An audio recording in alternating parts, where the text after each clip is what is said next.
Good evening friends, ETA business school में आपका स्वागत करता हूं। फ्रेंड्स, ये स्किल्स बेस्ड लर्निंग प्रोग्राम है। जैसे कि कुछ टाइम पहले हमने आपको कहा था कि डेटा एनालिस्ट हो या डेटा साइंटिस्ट हो, अगर यदि कोई डेटा एनालिस्ट बनना चाहता है तो उसको एक्सेल से स्टार्ट करना पड़ेगा, क्योंकि एक्सेल एक ऐसी चीज़ है जो डेटा के बारे में अगर आपको समझना है तो एक्सेल आपको सीखनी पड़ेगी कि डेटा पर किस तरीके से काम होता है। ठीक है, डेटा के साथ आप किस तरीके से प्ले कर सकते हैं। ये एक्सेल का जो सॉफ्टवेयर होता है, एप्लीकेशन सॉफ्टवेयर होता है, इसके अंदर आप सीखेंगे। और ये बेसिक से लेकर एडवांस तक होता है। तो बेसिक से एडवांस तक हम ईटीए बिजनेस स्कूल के अंदर आपको बताएंगे कि बेसिक से एडवांस एक्सेल में चीज़ों को सीखने के बाद हम किस तरीके से उस इम्प्लीमेंट करते हैं। तो स्टॉक मार्केट के अंदर यदि आप काम कर रहे हैं, ठीक है, स्टॉक मार्केट के अंदर यदि आप काम कर रहे हैं तो आपको एनालाइज करने की ज़रूरत है, डेटा को एनालाइज करने की ज़रूरत है। तो इसका मतलब है कि आप डेटा एनालिस्ट हो सकते हैं, आप बन सकते हैं। उसके लिए आपको डेटा को एनालाइज करना पड़ेगा। और एक्सेल एक ऐसा फ्री सॉफ्टवेयर है जिसके अंदर आप डेटा को एनालाइज भी कर सकते हैं, डेटा को विजुलाइज कर सकते हैं, डेटा को प्रेजेंट कर सकते हैं। ठीक है, डेटा टेबल्स आप इसके अंदर बना सकते हैं। तो बहुत सारी चीज़ें एक्सेल के अंदर होती हैं। तो स्टेप बाय स्टेप हम इसके अंदर सीखेंगे, एक्सेल के अंदर सीखेंगे कि किस तरीके से डेटा के अंदर हम प्ले करते हैं। ठीक है, तो डेटा बिजनेस के लिए बहुत ही ज़रूरी होता है।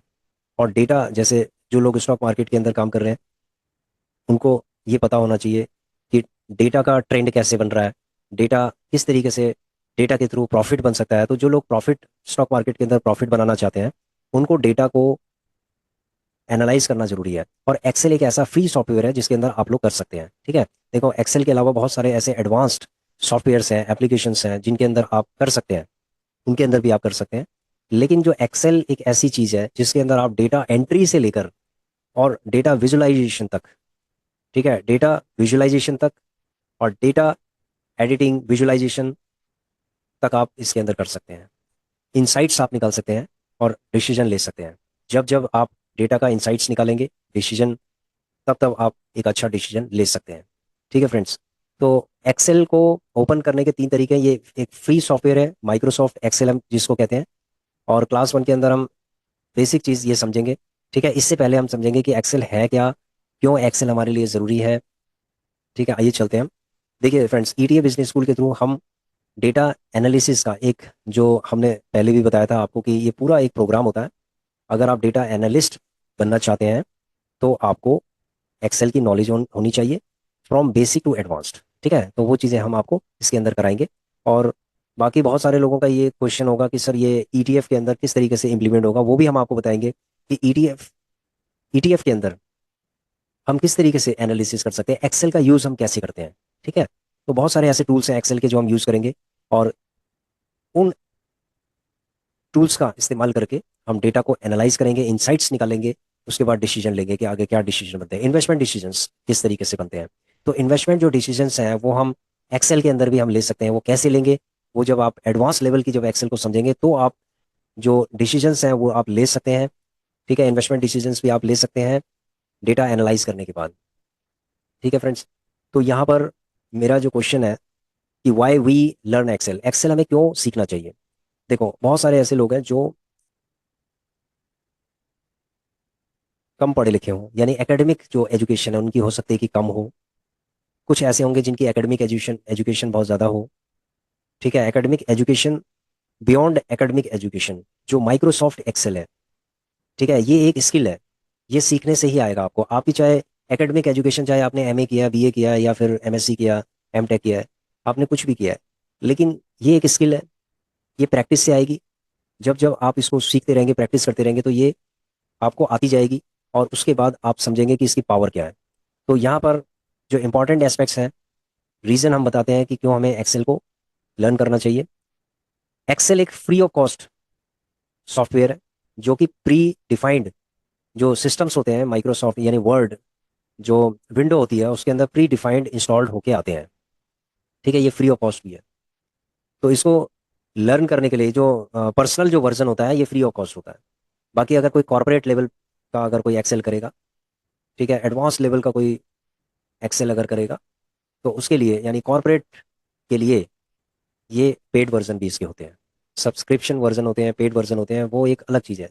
लेकिन सीखने के लिए हम फ्री ऑफ कॉस्ट जो हमारा माइक्रोसॉफ्ट एक्सेल है उसके अंदर भी हम सीख सकते हैं। ठीक है, वो सारी चीज़ें हम आपको बताएंगे। एक यूनिवर्सल टूल है, माइक्रोसॉफ्ट एक्सेल एक यूनिवर्सल टूल है डेटा मैनेजमेंट के लिए। जैसे कि मैंने आपको बताया था कि डेटा के साथ आप प्ले कर सकते हैं, डेटा को मैनेज कर सकते हैं एक्सेल के थ्रू। इसमें आप ऑर्गेनाइज कर सकते हैं, एनालाइज कर सकते हैं, डेटा को प्रेजेंट कर सकते हैं, यानी एंट्री से लेकर उसको प्रेजेंट करना। ठीक है, ताकि आप इसमें से डिसीजन ले सकें। ठीक है। और डेटा को इस तरीके से प्रेजेंट करना है कि जो नॉलेज है, जो लर्निंग है, वो ट्रांसफरेबल हो सके। यानी कि आप जो बताना चाहते हैं वो टेबुलर फॉर्म में, उस नॉलेज को टेबुलर फॉर्म में आप ट्रांसफर कर सकते हैं। ठीक है। ये आपकी प्रोडक्टिविटी को बढ़ा सकती है। यदि आप कहीं भी किसी भी कॉर्पोरेट जगह पर काम करते हैं, किसी कंपनी में अगर आप काम करते हैं, तो डेटा के ऊपर काम होता है, हमेशा डेटा के ऊपर काम होता है। चाहे आप किसी, सपोज आप किसी एजुकेशन इंस्टीट्यूट में काम करते हैं, स्कूल में काम करते हैं, किसी कॉर्पोरेट में काम करते हैं, इंडस्ट्री में काम करते हैं, फैक्ट्री में काम करते हैं। ठीक है, आप सेल्स में हैं, किसी भी प्रोफेशन के अंदर है, तो आपको एक्सेल आना चाहिए डेटा मैनेजमेंट के लिए। ये आपकी प्रोडक्टिविटी को कैसे बढ़ा सकता है? बहुत सारे ऐसे टास्क होते हैं जो रिपीटेड रिपीटेड होते हैं, बहुत सारी ऐसी टेबल्स हैं जो रिपीटेड होती हैं, जिसमें डेटा रिडंडेंसी बहुत ज़्यादा होती है। तो उस चीज़ को मैनेज करने के लिए बहुत सारे फंक्शंस होते हैं, फॉर्मूलाज होते हैं, पिवोट टेबल्स होती है, मैक्रोज होते हैं, जो आपके टाइम को सेव करते हैं। और डेटा रिलेटेड जो भी टास्क होते हैं, ठीक है, जो भी एफर्ट होंगे उनको सेव करना, यानी टाइम सेविंग, जो टाइम सेविंग टूल्स हैं ये सारे, इन टूल्स के थ्रू आप टाइम सेव कर सकते हैं। यानी कि जो काम 5 घंटे में होना होगा, उसको आप 2 घंटे में कर सकते हैं। ठीक है। तीसरा है डेटा एनालिसिस एंड विजुअलाइजेशन। जैसे कि हमने बताया कि एक्सेल एक ऐसा पावरफुल टूल है, free of cost personal version का, जिसमें आप डेटा एंट्री से स्टार्ट करते हैं, डेटा को एनालाइज करते हैं। कुछ इनबिल्ट फंक्शंस होते हैं जिनके थ्रू डेटा को विजुअलाइज किया जा सकता है। जैसे इनबिल्ट फंक्शंस कौन से होते हैं? चार्ट्स हो गए, ग्राफ्स हो गए, डैशबोर्ड्स हो गए। ठीक है। ये जो स्किल है, ये, इस स्किल के थ्रू आप एक इन्फॉर्म्ड डिसीजन आप ले सकते हैं किसी भी बिजनेस के अंदर या पर्सनल फाइनेंस के अंदर। तो आप लोग सारे डेटा के ऊपर आप पूरा एक डेटा को एंट्री से लेकर विजुलाइज कर सकते हैं, और एक इंसाइट्स जो भी निकलेगी उसके बेसिस पे आप डिसीजन ले सकते हैं। तो डेटा एनालिसिस एंड विजुअलाइजेशन आप कर सकते हैं। कैरियर एडवांसमेंट हो सकता है, जो करियर है, आप किसी भी, देखो जॉब मार्केट के अंदर आप कोई भी प्रोफेशन के अंदर है, सबसे पहले एक्सेल की नॉलेज मांगते हैं कि आपको एडवांस्ड एक्सेल आता है। जैसे वी लुकअप आता है आपको, एच लुकअप आता है आपको, डेटा विजुअलाइजेशन आता है आपको, डेटा एनालिसिस आता है। तो जैसे बहुत सारे ऐसे जॉब्स हैं, जैसे एडमिनिस्ट्रेशन की जॉब हो गई, फाइनेंस की जॉब हो गई, डाटा एनालिसिस की जॉब हो गई, प्रोजेक्ट मैनेजमेंट की जॉब हो गई। तो बहुत सारी ऐसी जॉब्स हैं जिसमें एक्सेल आना बहुत ज़रूरी है। ठीक है। तो मतलब प्री रिक्वेसाइट जो एलिजिबिलिटी है इंटरव्यू के लिए, आपको एक्सेल आना चाहिए। अगर एक्सेल नहीं आता है, तो आप ये समझ लो कि आप एंट्री भी नहीं कर सकते किसी कंपनी के अंदर। ठीक है। सपोर्ट डिसीजन मेकिंग, जैसे कि हमने बताया कि अगर आप डिसीजन, आपने डेटा को एनालाइज कर लिया है, अलग अलग सिनेरियो के हिसाब से आपने उसको इवेलुएट कर लिया है, तो आप स्ट्रैटेजिक प्लानिंग और डिसीजन मेकिंग में ये हेल्पफुल हो सकती है। आप स्ट्रैटेजिक प्लान कर सकते हो, और डिसीजन मेकिंग में ये आपको हेल्प कर सकती है। ठीक है। तो एक टूल है जैसे इसका, कि व्हाट इफ एनालिसिस नाम का कोई टूल है, तो वो भी हम आपको बताएंगे। तो इस तरीके के कुछ टूल है जो एडवांस लेवल के टूल है, तो वहां पर आप डिसीजन मेकिंग भी में हेल्प आप ले सकते हैं। वर्सटाइल एंड कस्टमाइजेबल, देखो जो एक्सेल है ना, इसकी फ्लेक्सिबिलिटी इतनी अच्छी है कि ये, इसमें कुछ टेम्पलेट्स भी बने हुए हैं। ठीक है, कस्टमाइज कस्टमाइज कर सकते हैं आपको। ये वर्सटाइल है, बहुत जगह ये इस्तेमाल होता है, बजटिंग में होता है, इन्वेंट्री मैनेजमेंट में होता है, शेड्यूलिंग में होता है, इवन डेटा मॉडलिंग के अंदर भी ये यूज होता है। इट कैन बी टेलर्ड, यानी customize to fit almost any need. जैसे फैक्ट्री हो गई है, फैक्ट्री के अंदर भी इसको कस्टमाइज कर सकते हैं, किसी शॉप के अंदर इसको कर सकते हैं। जैसे केमिस्ट शॉप है अगर, तो उसके अंदर भी यूज कर सकते हैं, एक फैक्ट्री के अंदर भी यूज कर सकते हैं। ठीक है। कोई ट्रैवल की कंपनी है तो उसमें भी यूज कर सकते हैं, क्योंकि उसमें भी डेटा का काम होता है। तो ऐसे करके ये वर्सटाइल है और कस्टमाइजेबल है। फाउंडेशन फॉर एडवांस्ड टूल्स, बहुत सारे ऐसे एडवांस टूल्स हैं जिससे इसकी कनेक्टिविटी बनती है। यानी कि जो एक्सेल है, learning Excel provides a stepping stone to more advanced data. यानी कि जो पावर बीआई है, एसक्यूएल है, पाइथन है, डेटा एनालिसिस के लिए हम टूल्स का इस्तेमाल करते हैं। ठीक है। आपने देखा होगा कि बीआई के अंदर जो डेटा होता है, जब वो जनरेट आप करते हैं उसको, जब जनरेट डेटा जब उसके अंदर फीड हो चुका होता है, तो उसके बाद जब आप एक रिपोर्ट निकालते हैं, तो वो रिपोर्ट एक्सेल के फॉर्म में डाउनलोड कर सकते हैं हम, सीएसवी फाइल के फॉर्म में डाउनलोड कर सकते हैं, यानी कि वो एक्सेल के फॉर्म में डाउनलोड हो सकती है। ठीक है। तो जो एक्सेल के फॉर्म में ही ये सारा अपलोड हो सकता है डेटा इन सॉफ्टवेयर्स के अंदर, और उसके बाद हम इसके ऊपर कुछ भी काम कर सकते हैं, इसको एनालाइज कर सकते हैं हम प्रॉपर तरीके से, क्वेरीज लगा सकते हैं। ठीक है। हर तरीके से, हर लेवल पे हम इसको एनालाइज कर सकते हैं। जो प्रॉब्लम सॉल्विंग स्किल्स है उसमें भी एक्सेल का यूज किया जाता है।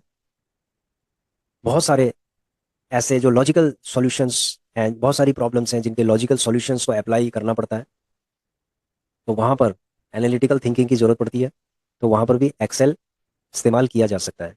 एक्सेल को पर्सनल यूज़ के लिए इस्तेमाल किया जा सकता है, जैसे हम लोग पर्सनल यूज़ के लिए इसको करते हैं कि अपने शेड्यूल्स हम इसके अंदर फीड कर सकते हैं, हम अपने इवेंट्स को इसमें प्लान कर सकते हैं, जो पर्सनल फाइनेंसेस है इसके अंदर मैनेज कर सकते हैं इसके थ्रू। तो एक्सेल इतना वर्सटाइल है, ठीक है, कि एवरीडे लाइफ के अंदर एक्सेल इस्तेमाल होता है।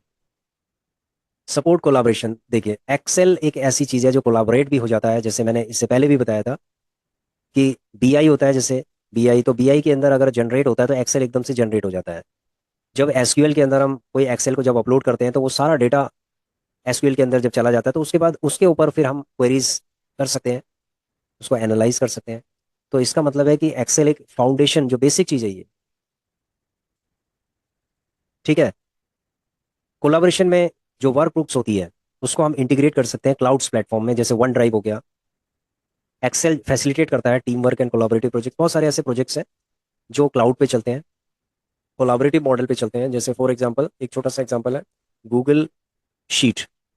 जो गूगल शीट है वो क्लाउड पे होती है और वो मल्टीपल यूजर्स उसको एक शीट को एक्सेस कर सकते हैं, उसके अंदर काम कर सकते हैं, और बहुत सारे चीज़ें हैं उसके अंदर, जैसे राइट्स, किसको क्या राइट्स देना है, किसी को डिलीशन का राइट्स देना है, यानी कि उसको किसी भी लेवल पे प्रोटेक्ट किया जा सकता है। और यूजर्स पे डिपेंड करता है कि उसको किस तरीके के राइट्स दिए गए हैं, उसको विजुअलाइजेशन के विजुअलाइज करने के राइट्स दिए गए हैं, या एडिटिंग के राइट्स दिए गए हैं, या किस तरीके के राइट्स दिए गए हैं।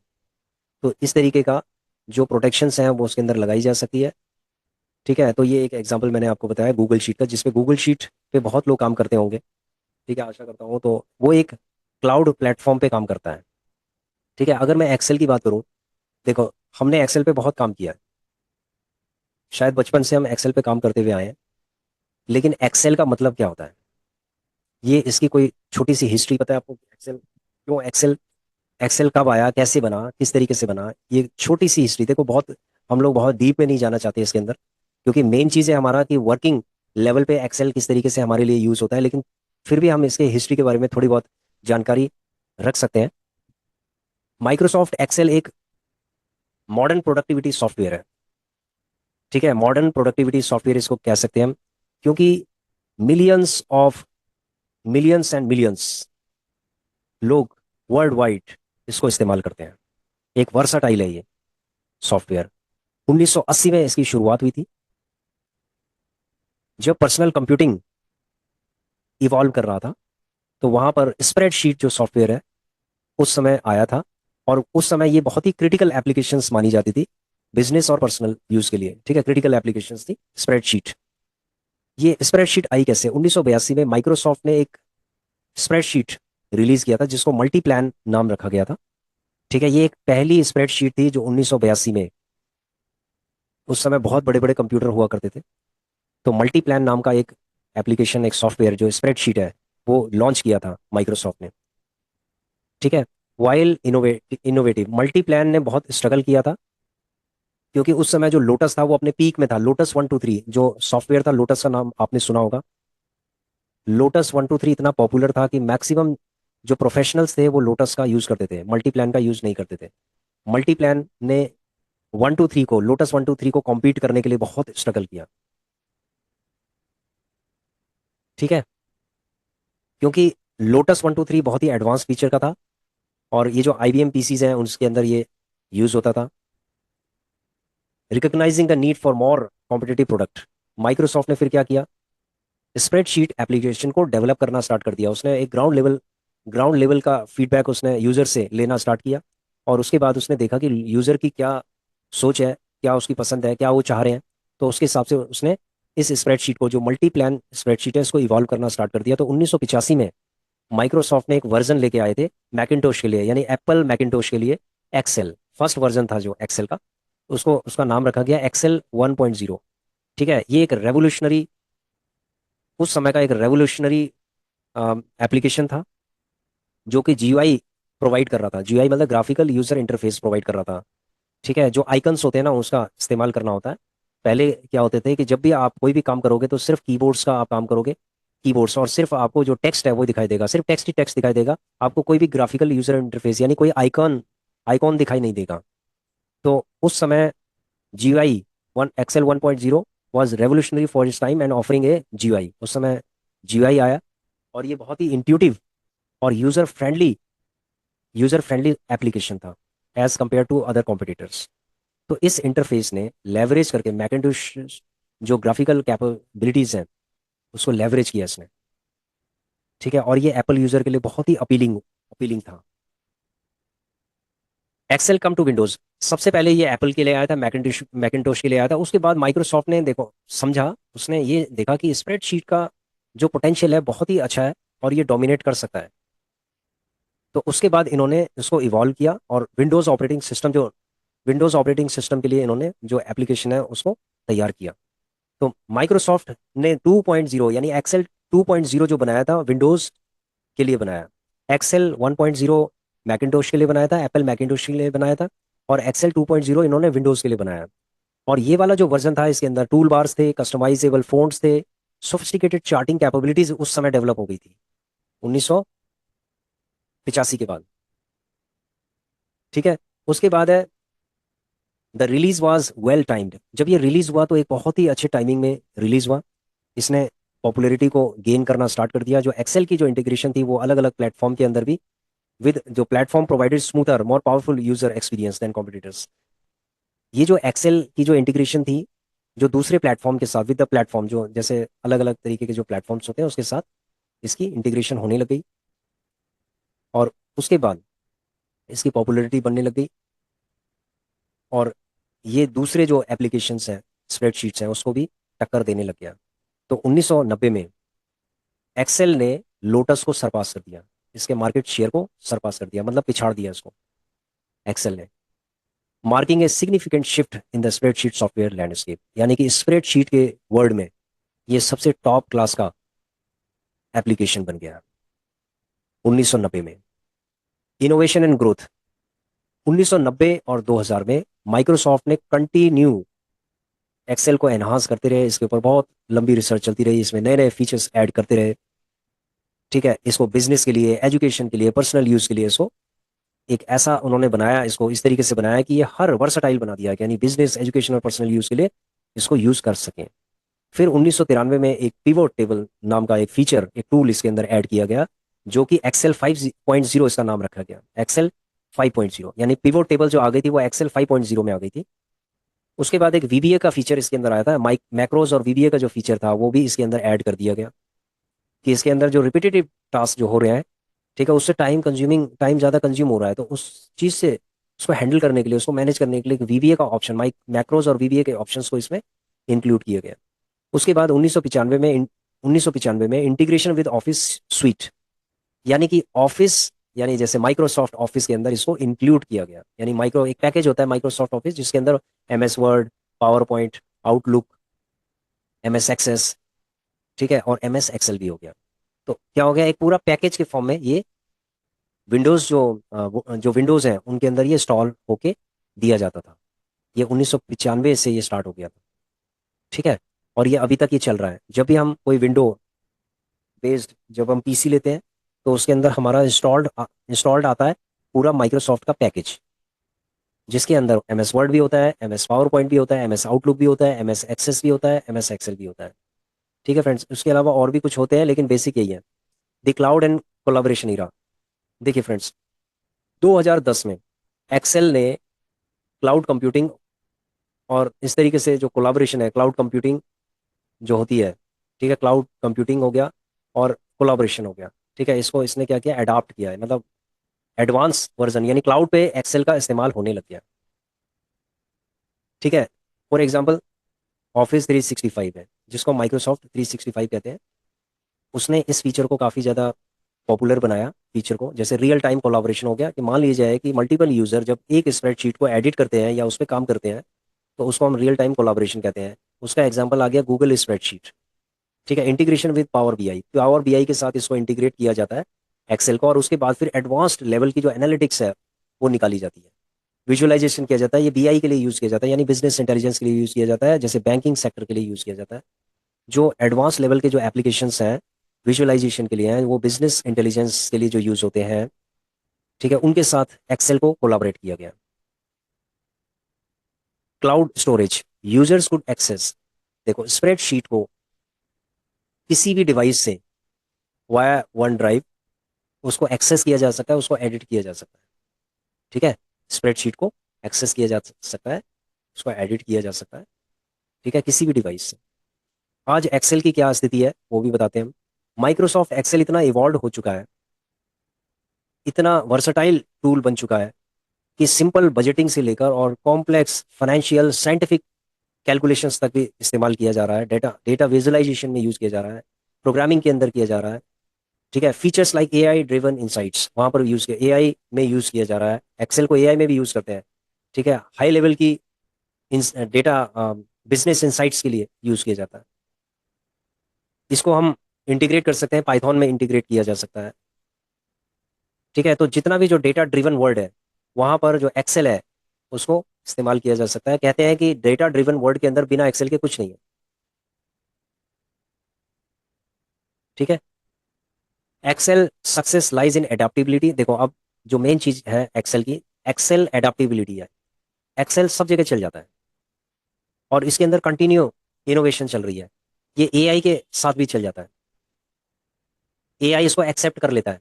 अगर मान लीजिए आपको कोई एनालिटिक्स निकालना है, कुछ भी आपको करना है, तो आप एआई का इस्तेमाल करके उस एक्सेल के अंदर जो डेटा है ना उसको आप एनालिसिस कर सकते हैं, उसके ऊपर कुछ ना कुछ काम कर सकते हैं आप। ठीक है, तो ये इतना स्ट्रांग टूल है, बहुत सारी प्रोफेशनल फील्ड्स में बिना एक्सेल के समझ लो कुछ नहीं हो सकता। एआई के टाइम पे भी लोग ये कह रहे हैं कि एआई से बहुत सारी जॉब्स जाने वाली हैं, लेकिन मैं ये कहता हूँ कि अगर आपको एक्सेल आता है तो जो फाइबर जैसी वेबसाइट्स हैं, बहुत सारी ऐसी फ्रीलांसिंग वेबसाइट्स हैं, वहाँ से भी आप लोग एज ए फ्रीलांसर आप लोग अर्न कर सकते हो। आपकी जो अर्निंग कैपेसिटी है वो इंक्रीज हो सकती है एक्सेल से। और एक्सेल कोई भी ऑफिशियल वर्क है, किसी भी टाइप का ऑफिशियल वर्क है, चाहे वो गवर्नमेंट डिपार्टमेंट का हो या प्राइवेट डिपार्टमेंट का हो, कैसे किसी भी साइंटिफिक डिपार्टमेंट का हो, एजुकेशन डिपार्टमेंट, मतलब कोई भी हो, अगर आपको एक्सेल आता है, एक्सेल पे बहुत अच्छी आपकी कमांड है, तो समझ लो आपकी प्रोडक्टिविटी हाई हो जाएगी। ठीक है, अगर आप अपनी प्रोडक्टिविटी को हाई करना चाहते हो तो आपको एक्सेल एडवांस लेवल पे सीखना पड़ेगा। देखो बेसिक लेवल पे सबको आता है, बेसिक लेवल का एक्सेल सबको आता है। बेसिक लेवल का जो एक्सेल होता है, एंट्री करना होता है। ठीक है, कि आपने डेटा की एंट्री कर दी है, फिल्टर लगा दिए, उसको प्रिंटिंग कर दिया है, उसको थोड़ा सा अच्छे से फॉर्मेटिंग कर दिया है। ठीक है, उसको थोड़ा सा सजा दिया, उसके बाद उस पर हल्की पुल्की उसके अंदर डेटा की एनालिसिस भी कर लिया। बस यही बेसिक लेवल का है। ठीक है, इसी तरीके से इंटरमीडिएट लेवल हमने उसको बनाया है कि वो थोड़ा सा बेसिक से थोड़ा सा एडवांस हो गया, उसके बाद हो गया एडवांस हो गया।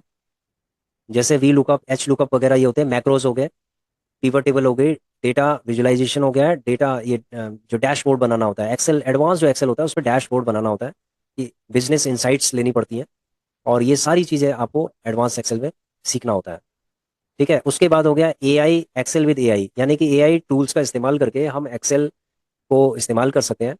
यानी एक्सेल और एआई को दोनों को कंबाइन करके हम कुछ डिसीजन ले सकते हैं, कुछ नई चीज़ हम निकाल सकते हैं। वो क्या निकाल सकते हैं वो डिपेंड करता है हमारे ऊपर कि हम एक्सेल के अंदर जो डेटा है ना उस डेटा को हम क्या चाहते हैं, उस डेटा से क्या निकालना चाहते हैं। तो एआई क्या करेगा, उस डेटा के ऊपर काम करके आपको वही चीज़ें ला के दे देगा आपके सामने जो आप चाहते हैं।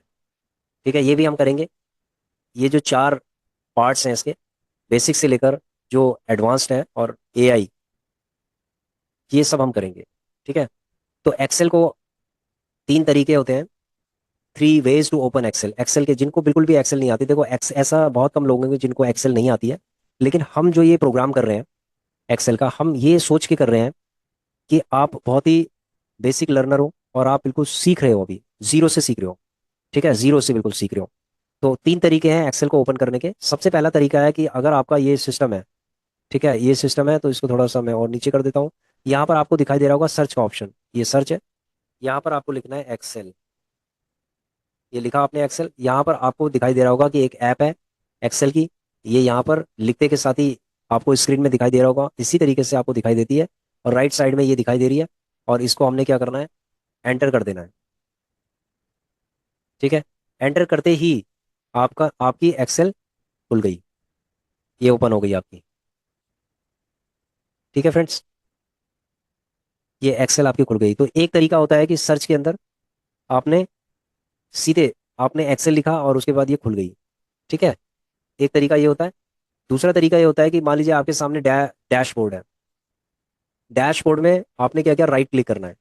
राइट क्लिक किया, राइट क्लिक के बाद आपने नीचे जाना है। यहाँ पर आपने चेक करना है कि यहाँ माइक्रोसॉफ्ट एक्सेल है या नहीं है। लिखा हुआ है यहाँ पर माइक्रोसॉफ्ट एक्सेल वर्कशीट, इसको आपने क्लिक करना है। क्लिक करने के बाद आपके सामने न्यू माइक्रोसॉफ्ट एक्सेल वर्कशीट के नाम से आ गया, इसको रीनेम कर सकते हैं। ठीक है, रीनेम में हमने कर दिया ईटीएफ। ठीक है, ईटीएफ डेटा के नाम से कर देते हैं, और इसको हमने एंटर किया। एंटर करने के बाद फिर हम इसको ओपन कर सकते हैं। तो वो ओपन एकदम से वैसे ही ओपन हो जाएगा, लेकिन इसका जो नाम हमने रखा था वो नाम इसमें रहेगा। ठीक है फ्रेंड्स, इसका नाम वही रहेगा जो हमने इसके अंदर लिखा था। तो ये हो गया सेकंड तरीका। ठीक है, और थर्ड तरीका कौन सा होता है? थर्ड तरीका होता है कमांड प्रॉम्प्ट से। ठीक है, वैसे जनरली ये दो ही तरीके होते हैं। तीसरा तरीका कमांड प्रॉम्प्ट से होता था। ठीक है, वो एक ऑब्सोलीट तरीका है। और ये जो दो तरीके हैं ये बिल्कुल परफेक्ट तरीके हैं, आप इनको अप्लाई कर सकते हैं। ठीक है फ्रेंड्स,